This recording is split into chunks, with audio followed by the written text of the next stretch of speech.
Hey guys, and welcome back to this channel. In this video, I'll be showing you guys how you can get Lemowzio for rebirthing in Plants vs. Brainrots.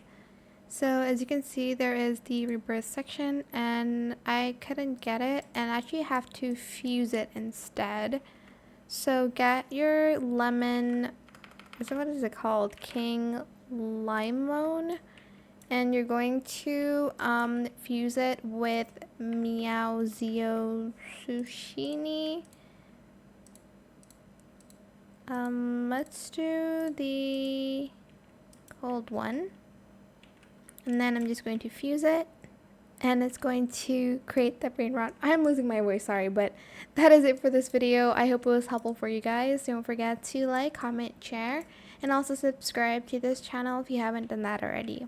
If you have any more questions about this video, just leave it in the comment section down below. I'll try my best to answer them all for you guys. And if you found this video helpful, please click the thanks button as well. That is it. Thank you so much for watching. Bye.